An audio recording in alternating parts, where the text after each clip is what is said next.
In Chapter 1, Alanna arrived at the palace. Now, she has to figure out how to become a knight. Chapter 2, The New Page. Duke Gareth of Naxon was tall and thin, with dull brown hair that fell into his muddy brown eyes. Though he was plain-looking, there was something commanding about him all the same. Alan of Trabond. His voice was thin and nasal. He frowned as he opened the seal on Alanna's letter. "I trust you will do better here than your sire. He was always at his books." Alanna swallowed hard. The Duke made her nervous. "He still is, sir." The Duke looked at her sharply, not sure if she was being pert. "Humph. So I would suppose." He smiled and nodded at Alanna's serving man.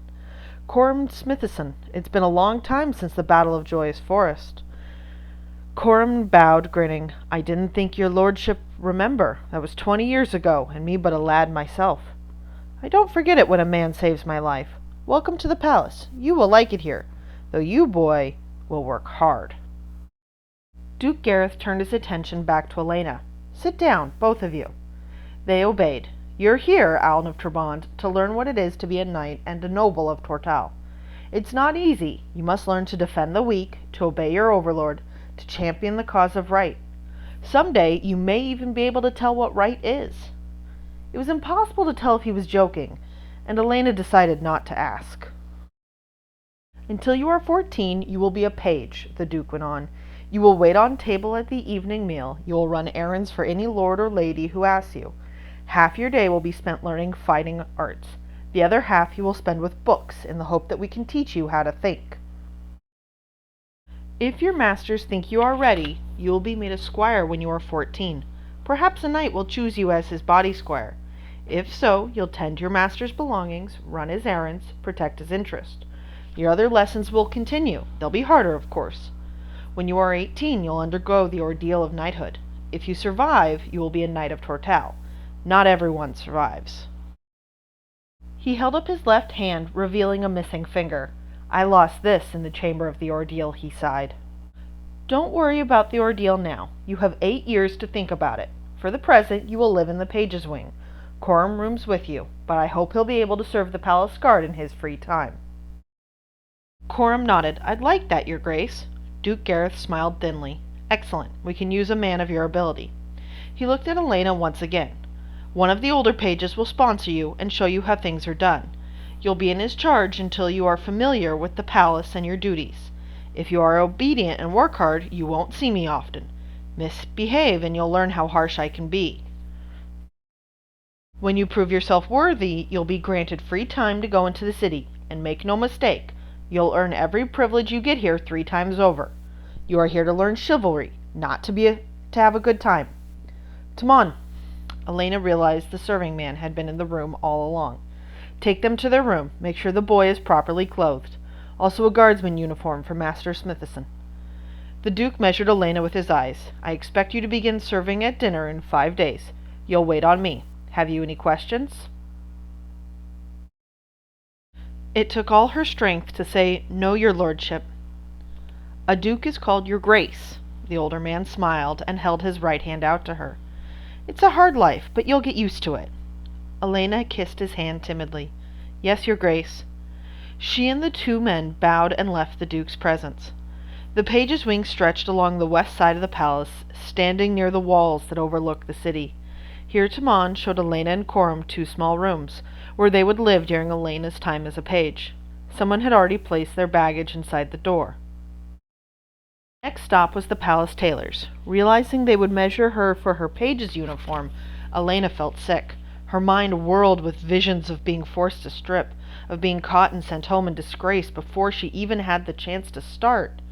Instead, a scowling old man whipped a knotted cord around her shoulders and hips, calling out the number of knots it took to circle Alanna to his assistant. Then he laid the cord along the length of her right arm and then her right leg. He sent the anxious-looking apprentice scurrying into a storeroom while he measured Coram in the same rapid style. The apprentice returned with an armful of clothing. He was instantly sent after boots and shoes, while the grumpy old tailor shook out a gold tunic and held it up to Alanna. The bright garment could have easily fitted a much larger youngster. Coram fought to hide a grin. Isn't it a wee bit big? The tailor glared at the serving man. Boys grow, he barked, shoving the whole pile of boots and clothes into Elena's arms. It's their natures. He turned his scowl on Alanna. You rip 'em, you mend 'em, he said. Don't let me see you for at least 3 months. Alanna followed Coram and Timon out, her knees weak with relief. Her secret was still safe. Timon took them to the huge kitchens for a luncheon and spent the afternoon showing them around the palace. Alanna was lost in no time. She didn't believe Timon when he told her she would soon learn her way around. The royal palace could hold several tribans, and more people lived there than Alanna had ever seen before.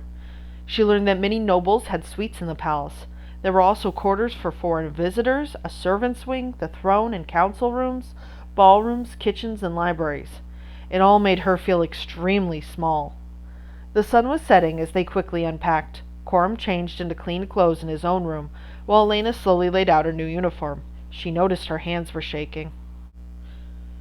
Alan, the serving man called. She opened her door. Coram was ready to go. Well, lad, he asked. His dark eyes were kind. How shall we work this? The boys are changing for dinner. She tried to smile. You go on. It was hard making her voice sound relaxed.